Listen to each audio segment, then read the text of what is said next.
Donc,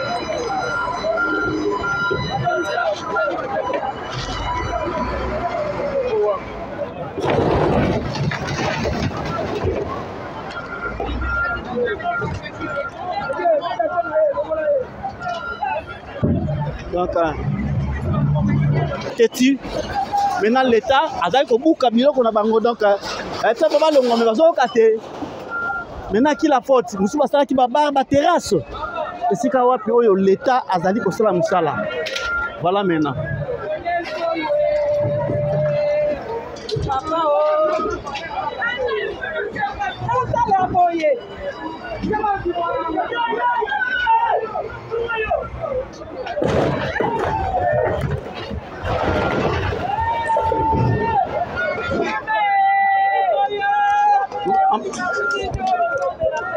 Maman boy quand même ndé bado bu cabine abina mletani abina biso eza faute la biso te papa yo komona ka batekeli yo donc place à l'état quand même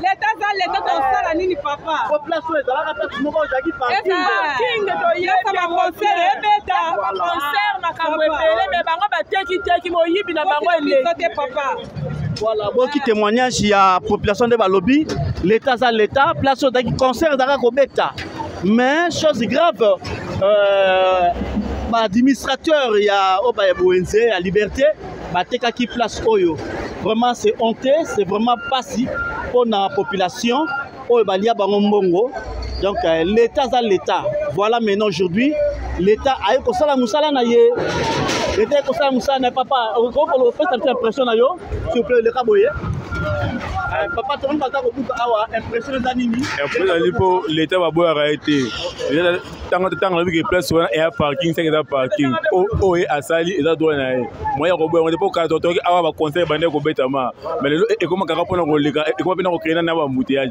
malgré tout ba fumer belé ba souffrir pour ba ka mon place mais l'état ka pota ka na bango OK papa yo lo bani poto moni awa zonga kuna zonga liboso kuna zonga yaka wa papa yo le bani ndenge ministre de Mulumba buki place pour place de place ba concert de Kobeta de la liberté coup de chapeau son excellence à ce pays na yo makasi parce que place oyo to moni ba caisse tondi mais mbongo à l'état et mona na te komi ya ba chef ko ba tonda ona bandeko na bango bazo zwaka ba mbongo emona na te komi ka bandeko na bango ba tia ba caisse nyonso oyo to sepeli ndenga buka yango nyonso abuka nyonso na sepeli coup de chapeau fati beton na sepeli na musala na yo voilà population bazan le sengo makasi ndenge l'état azui esika na ye pour place oyo ezaki plata oteka te donc voilà bazo pekisa bango bazo kate bazo mona lokola je voilà maman voilà l'état basakana na ete babi bolongwa boliko kate lelo l'état azui place na ye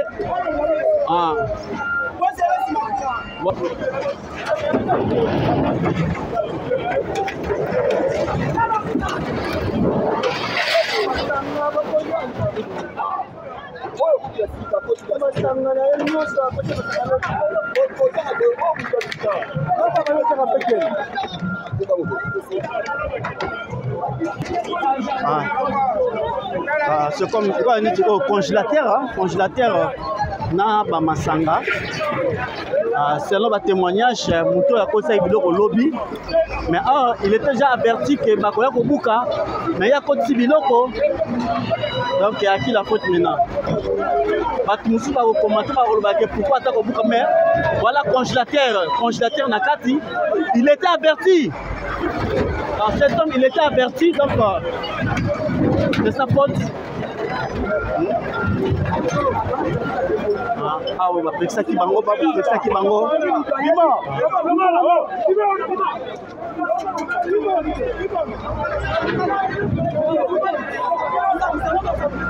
donc na ba congélateur na biloko eza démoli voilà.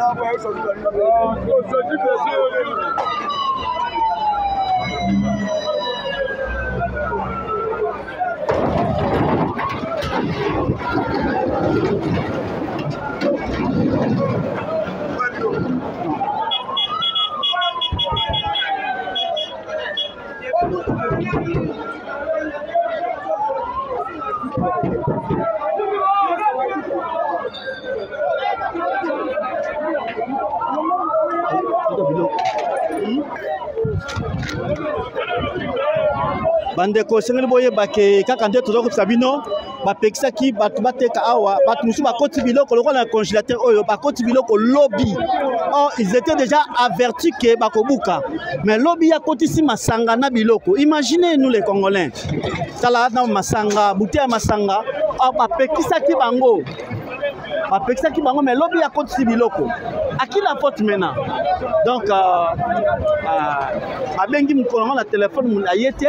Donc, il a faute à l'état te. Bapekisa ki bango ke ba longola biloko 2 jours avant. Mais il continue toujours. Il y a encore sa biloko. Donc, on va le voir la kateti. Bandima ki te ba obuka. Mais lelo yango ya babuki. Donc voilà.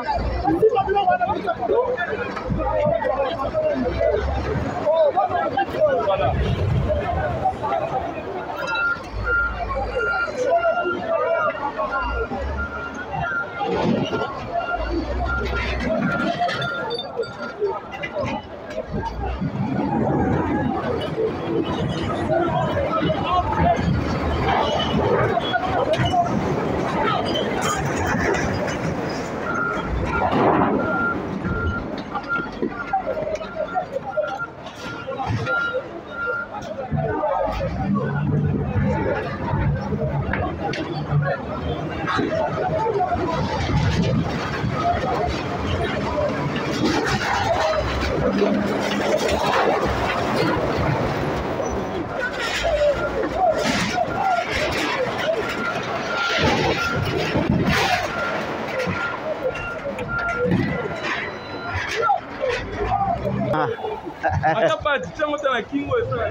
Ok.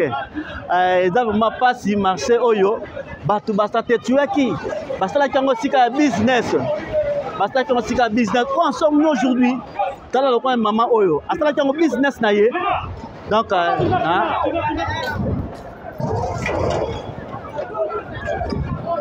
l'état congolais reste à l'état congolais. Nani alobi ke mibeko ezala na mboka oyo te na mboka oyo mibeko ezali na mboka Congo. Donc lelo l'état atie mibeko na ye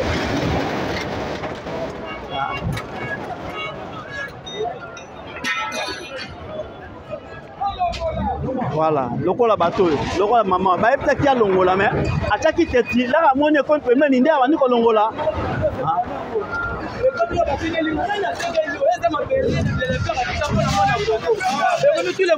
na mboka oyo nde omonaki biso toboyaki bayike toyebisaki bango ke ordre ekoya ntango mpe ordre mpe ekomi sur terrain bamimoneli toyebisaki bango ngongo ekokoma ngongango nde tomokomi terrain oyo ezalaki espace moko mwa manifestation bakati ezoboye concert bawera banini babandi oyo awa mais tellement batie biso kaka na marché de la liberté par-ci par-là nde bakomana bandeko na bango bakingani lelo tosepeli eloko gouvernement na biso ya Kongo esali na gouverneur tosepeli makasi eloko ye pene asali bayike toleli biso to toujours jokobe ya chilezo biso bayike toza pe na la police na biso toza pe na ba FARDC na biso adoleli makasi tosepeli eloko uti asala na marché ya liberté.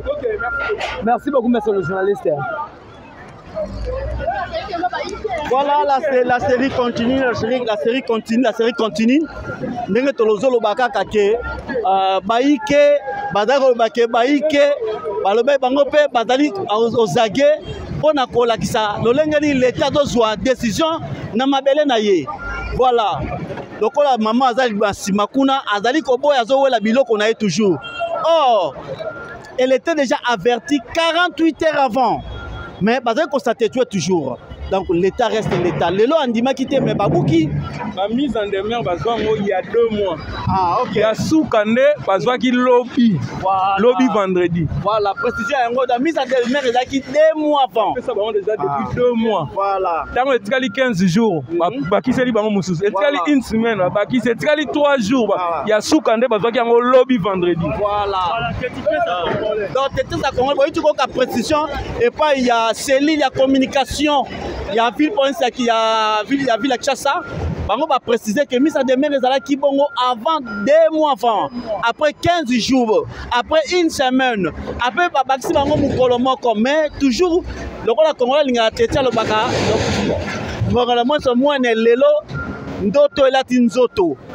Voilà tout ce qui bino bolanda image.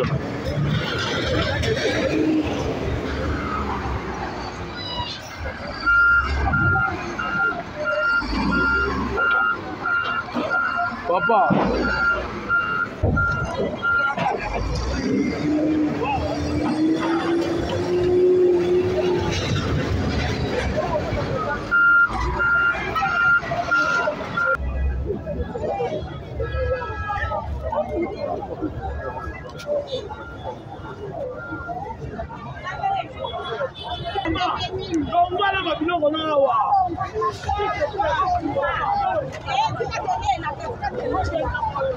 Balabala ezolokete, balabala ezasandote, longola, leta babwakela ke basote, babetake kakete.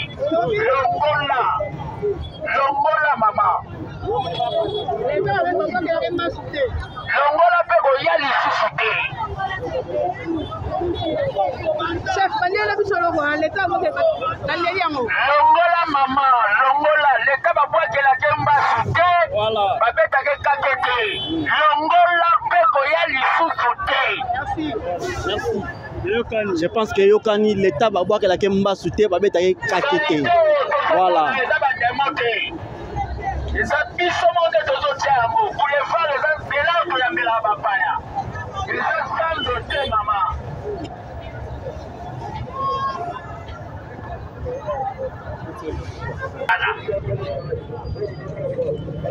Soki tosali boye te nzambe akokita te po asala motu pa okufa te.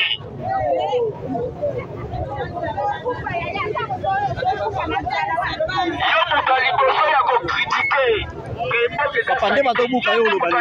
allez boye en tout cas na sima makasi pour liberté oyo Kabila père à l'époque Kabila père à côté la liberté liberté biso moto senga kinga na mwa moke à l'âge ya 8 ans tout à tema awa asenga bana chango bolingini nini bitolingi marché ti Kabila père asali ngonyo nyoso a fait marché à liberté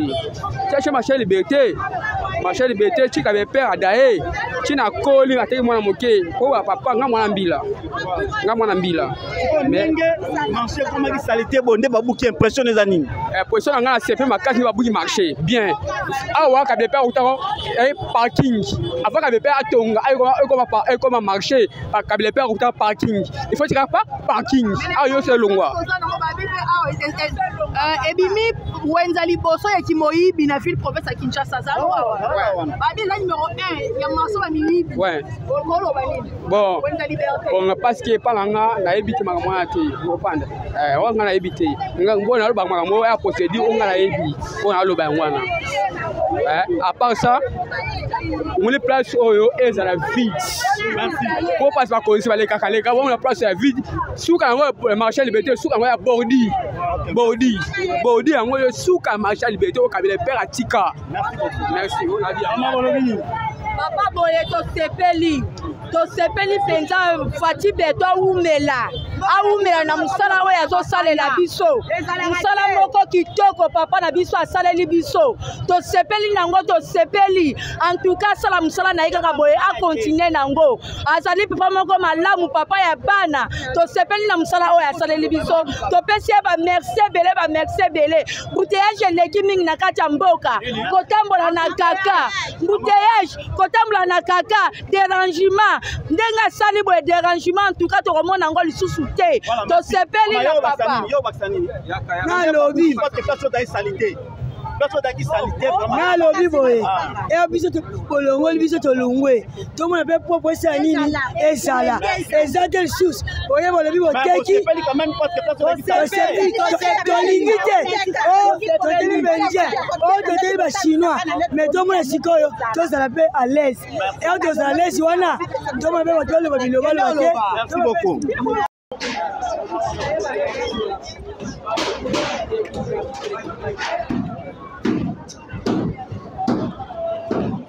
Voilà, espace mani de koyo mona na siko vide penza. Tant que tu écoutes que espace aux acquis vraiment encombrant.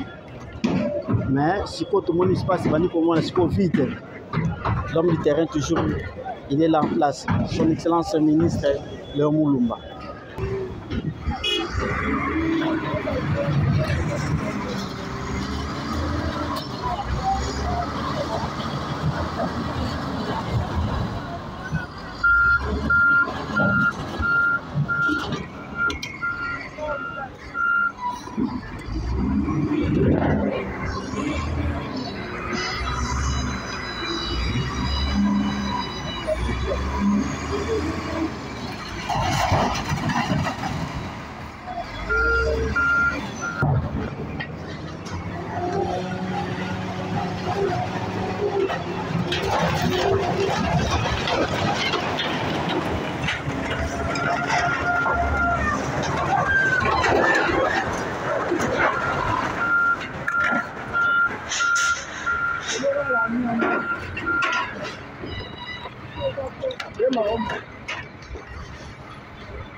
Bandeko bino moko botala nano epai wapi batali koteka epai batali koteka bino moko botala nano benda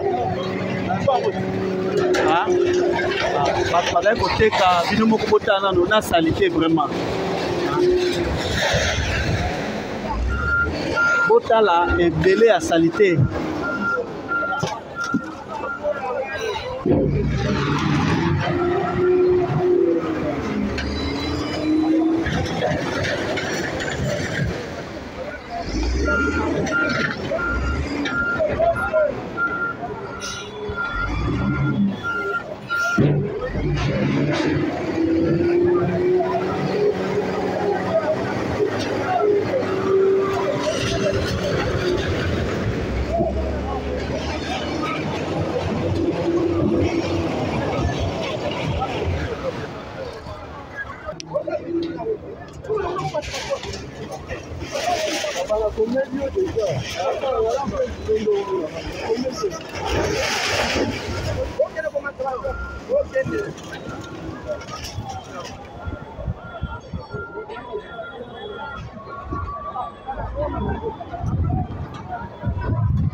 Ye wana papa pendaka bazo benga benga ye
banda janvier kenzela oyo ezala polele congolais moto na ye ezaka nde makasi bakondane baministre ya mosala te basala mosala bango. Merci mpona bino. Bon, nazali agent ya marché de la liberté, département ya sécurité interne ya marché de la liberté. Mais milulu ezalaki awa ya Equity Bank esalamiki awa na kati. C'est pourquoi il se tant que ba cadre ya sécurité tozalaki wana pona ko sécuriser milulu na activité ya démolition oyo bozali kosala. Mais ya mutuya tozali ko comprendre que tomoni démolition ezali kosalama sur le parking ya marché de la liberté. Sur l'étendue ya parking ya marché de la liberté. Mais il s'avère que ici chez nous, nous sommes les travailleurs, nous sommes les agents. Ce qui nous paye, nous, ce sont les entrées journalières. Les entrées journalières, ce sont des cautions sur base des tickets payés par jour aux vendeurs. Et nous avons vu que la construction inhérente qui se trouvait sur les parkings est démolie. Et c'est parmi les recettes qui permettent aux agents de la liberté d'être payés. On ne comprend absolument rien. Vous voulez qu'on soit chômeur ou vous voulez qu'on soit actif comme agent et qu'on soit payé, c'est ce qu'on ne comprend pas absolument. Auparavant, oui. Cet espace a été construit par le marché anarchique. Oui, auparavant, l'étendue n'a pas été construite. Voilà. Mais il s'avère tout simplement de savoir que, au fur et à mesure, l'effectif des agents était tellement gonflé. Vous comprenez? Oui. Auparavant, on parlait de 180 quelques d'agents. Aujourd'hui, nous sommes au nombre de 300 agents. Alors, l'entrée journalière ne nous permet pas tout simplement d'être payés. Il s'avère que ceux qui louent les kiosques, vous comprenez, qui sont construits sur l'étendue du parking, et ce sont ces recettes qui permettent aussi aux agents d'être payés. Alors nous avons vu qu'aujourd'hui, vous êtes venus démolir tous les kiosques et presque toutes les constructions inhérentes sur l'étendue. Mais même si on a été averti, vous comprenez? Mais il a fallu toujours encore donner la mise en demeure. Pourquoi? On a déjà mise en demeure depuis janvier et 2 mois avant aussi. Avant, on a juste 14-15 jours. C'est ça le problème. Oui, cela n'empêche pas au ministre. Cela n'empêche pas au ministre de nous donner encore une fois de plus la mise en demeure. Pourquoi? On est tous Congolais. Et comprenez, la période où nous traversons, c'est la période de vaches maigres où chacun de nous prépare la fête de Noël et de Nouvel An. Et nous sommes totalement concentrés. S'il a fallu démolir, pour moi d'abord, je vous demanderai une mesure de grâce pour le ministre de l'Environnement de pouvoir ramener la décision même au mois de janvier. Mais la démonstration se fait déjà. Comment vous dites aussi on répond? Comment ça? Non, si moi je donne ces amendements, c'est parce qu'on est totalement dépourvu de vos décisions qui sont prises à la hâte. Même si vous nous avez donné la mise en demeure, cela n'empêcherait pas, une fois de plus, de nous donner encore une mise en demeure. Pourquoi? Pour que les vendeurs puissent... Non, évidemment, non, ça s'est fait. Ça s'est fait. Vous êtes agent de marché? Je suis agent du marché de la liberté, département sécurité. Je suis inspecteur de la sécurité interne du marché de la liberté.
Ouais,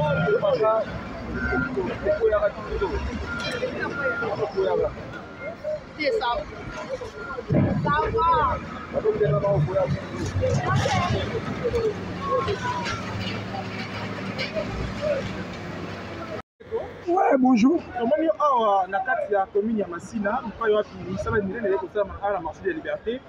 Mais ça me semble impressionnant par rapport au Moussa Neng. Non, d'abord impressionnant, ils ont une CP vacances. Par rapport à Moussa Neng Salama, pour liberté, auto yebi en okala, ils ont un Neng Zapo. Subitement, tout le monde a un kiosque, un billet belé, et personne dans les commissionnaires où ils ont une spécialité. Accombrement. Oui, accombrement des autres, comme la toilette, comme par-ci par-là. Oh, toilette, comme par rapport à la kiosque, ils ont commis, et belé, pas tout le monde comme ça, place à Souba, place à Sumba. Vraiment, je pense merci, on a excellence, là, Moulumba, on a idée à boire. On si liberté, on a imagine moi à Kalaneng Zalagi. Donc on demande que mon pépé côté, donc c'est bon. On a beaucoup de tirs là pour dire bon. Na image ya Kalolobi que a ezalaka malamu mais biso pas malamu suba ebite lelo a. Donc quand que a on kata marché là qui sont côté qui otiki biloko no plateau tiki OK ba oyiba te. Parce que ezalaka bongo ti lelo. Donc ezalaka kuto ta bongo te. Le marché ezalaka peno teki na yo okangi na yo. On a pena poser potango ya lobi okutango ndengwana. Mais marché lelo so me kotika biloko ta dans ezama parce que comme vraiment il continue à marcher. Donc tu peux que a ba inondation comme ko samba. Ya ko saganya te bakanivo bakanga yo mo zo mona ke bakanivo za chose. On s'en fout les bêtes de liberté. Désolé. Non, désolé. Donc idée oyo excellence sali to sali kito. Il va prendre là bakanivo ndenge zalaki.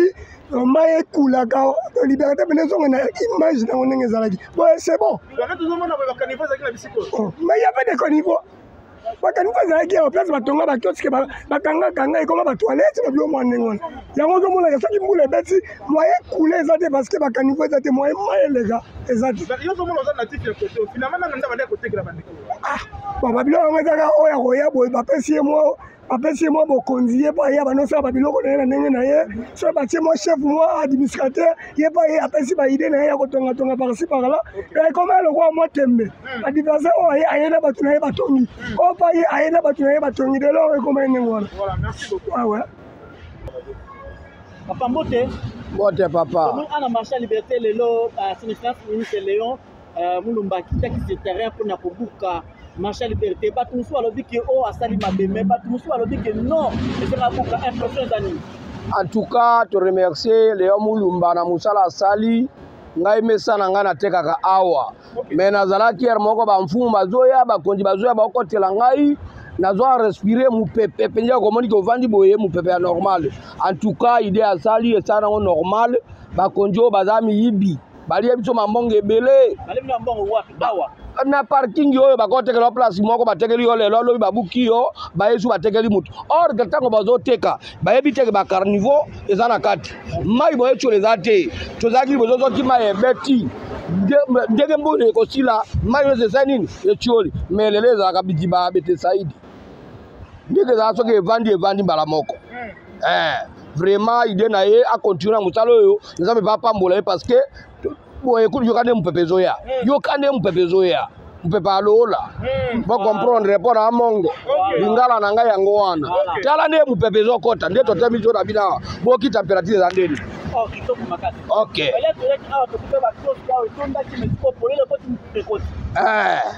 bon ba kioso ba ndeko tekela so batekeli yo oya koya na prix na ye lelo yo koti otekeli ngai na pesi yo mbongo oya ko changer administrateur ayena batu na ye bateki vraiment ekomaki moyibi nzambe asungi lokola ndiko ya sali boye totika la polele boye bose ezaki ba concert ezobeta mawa baji ezolekawa tomona kasu baji wana te bana mafato ya kufa alors loko esali boye nzambe azwa lokumu atombola ye akena ye na musala sa ah ezalaka pe parking ya ba voyage te okaka ezalaki parking ya gemituka nde toyebi mutuka ezoke kenge mbakana banini nde okoya kozwa a partir ya libertad mais ekoma full ya bakiosi na ba restaurant vraiment totika ata boye mokolo esika oyo tanga atikaka espace na ye ayebaki pourquoi mais bango bayeba neutraliser na ndenge na bango. Merci. OK. Mbote mama. Papa. On a marché liberté là tout moni Son Excellence Léon Moulumba Azaki sur le terrain awa tout le monde va bouki impression les années pour awa vraiment tout le monde qui va chose que ça belé mais est-ce que tout le monde va chose que ça ti ngai na sepeli ozolanda ko sepela na ngai na bato bazolanda ngai bamona nga mabete mboka ezaka ordre olandi parce que excellence Moussé ndenge asalaki biso wenze oyo awa ezalaki parking. Okay. Wana nini papa? À peu près 80 nakozwaka ba 5 6 hein. Olandi awa ezalaki parking. Wenze ezalaki kuna ba magasin yango yo. Mais oya kotala esika ba parking esika tokozwa mopepe ba komisa yango ba kiosque ezalaka na mboka nini? Po marché nyonso sur place akopema ezalaka.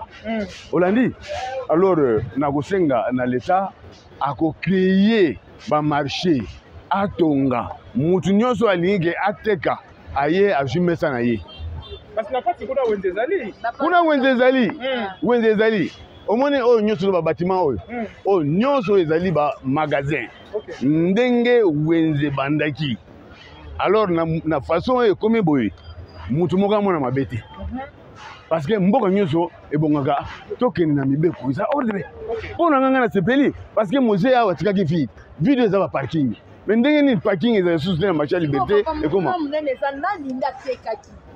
bon mama ngai nasalaka awa te babiloko wana soki bokoko tuna bamembre bazali na kati ya wenza bango nde bato bakopesa témoignage on a bien mais ngai vraiment pona former que bateka boye na boye na ko yeba mutu moko te awa marché liberté ce qui mbula beti inondation comment ça ma suite ya nini bato batonga awa batonga likolo ya caniveau oui batonga kata caniveau ba caniveau nyoso comme boucha soki caniveau est bouché mai kotonda ti soki caniveau est librement atambula beti ndenge nini inondation ekozala te mikolo eleki na sepelaki fort na kati ya boulevard bazofongola bacaniveau oyo baterase olandi donc biso nyonso tofungoli yo bia ya solo mai ezotonda bacaniveau ezalaki bouché eza lokola na kati ya marché ya liberté awa bacarniveau nyonso oyo basala na baingénieur ekoma bouché alors suite ya basalité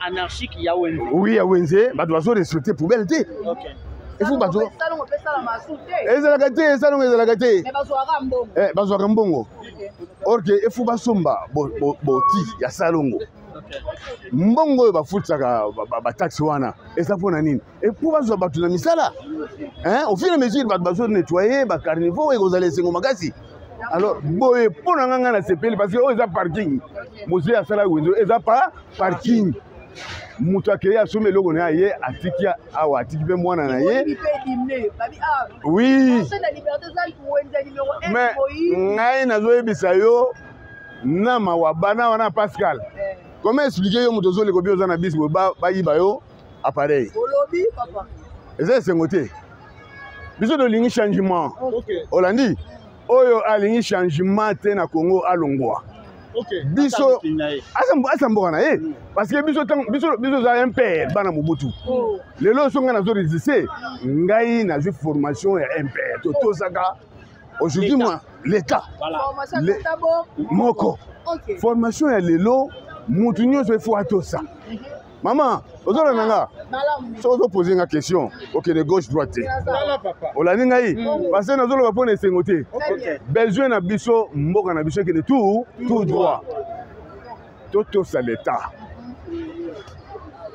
azwa banorme même baétranger bazoya awa bakama mboka oyo mais comment pas ndenge basali boye nde badeboise nyonso oyo oyo nyonso du eza désordre alors awa parking na biso ezongi bien merci papa bon ngai nalobi mingi mpona excellence gouverneur de la ville a s'occuper ville ya Kinshasa a s'occuper baprovince na bacamarade na ye ndenge ordre ezali même na baprovince ezala ndenge moko balandi ya super promo Pékin température tozalaki awa na marché ya Liberté toutaki ko assister na démolition oyo ezalaki awa na esika oyo ezalaka parking kala mais ezalaki ba kiosque tondaki makasi awa na place au moins vide ba kiosque ezalaki ne tomonaki bongo population elelaki mingi nzoka bazalaki déjà averti bapete ba mise en demeure pendant 2 mois avant bapete ba mise en demeure malgré mise en demeure mais batou bazalaki toujours ko s'attétuer bazalaki toujours wana kaka pona koluka osala musala na bango ndenge basalaka d'habitude. C'est pourquoi ministre Léon Mulumba azwaki batu na ye bakitaki bapesaki bango mise en demeure il y a 15 jours batu bayokaki kaka te elongo wana elongo ya 15 jours comme il y a une semaine et après une semaine ekomaki lisusu il y a 2 jours mais batu bayokaki kaka te lokola bakino balukaka bongo le meso be lelo tomoni démolition ezalaki ma total batu bazalaki ya débardade batu musu basombaki babiloko na bango hier le vendredi bakotisi biloko croyant que ndenge balekaki bapesa bango bapapier mpona koannonce bango. Journaliste s'il vous plaît, s'il vous plaît. Yango toyaki awa sur terrain bo comprendre s'il vous plaît ezalaka bongo na kataki parce que moi mbrumo ezalaki et alors batu balelaki tomonaki maman moko voit même le congélateur na ye mibale na masanga et aperdaki yango sur terrain na ye Coca-Cola bozomona oyo moko nango asengaki alobaki bapesa ye quand même 48 heures pour alongola ngo ministre andimaki abi ça va totikeli 48 heures olongola yango. Vraiment félicitations na ministre homme du terrain, ministre Léon Mulumba homme du terrain et alingaki ke population souffrite. C'est pourquoi après ça qui ordre ke botikaye nini asala musala na ye mais balongola yango après 2 jours. Merci beaucoup na Olanda Kibiso. Information sur le Sabino Asou que zali ke ba caniveau, je pense que na la Sabino caniveau oyo ezali awa na kata caniveau ezali caniveau. Mais batu ya population a balobi ke caniveau boza komona ezali boucher suite ya nini caniveau boza komona ezali boucher suite ya awe komaki wenze donc ceux qui mai etondi moi eleka ezali te donc ezali ceux qui mbule beti a bomona vraiment inondation totale suite ya nini ezali suite ya bakaniveau ekomaki boucher batongaki likolo ya bakaniveau. C'est pourquoi yango le moni lelo ministre bakitaki na batracté mibale juste pour na ko démolir. Merci Bolanda Kibiso to komi na suka ya reportage na biso boza toujours branché to na copie ba information. C'était votre humble serviteur Alain Kouabe Miran Kianvu pour les comptes. Il y a super promo et qu'une température de tout ça qui sur terrain pour na copier sabino ba information il y a marché il y a liberté au lelo et tikali vide comme ça na parking. Merci biso metokutani mbalasima au prochain numéro.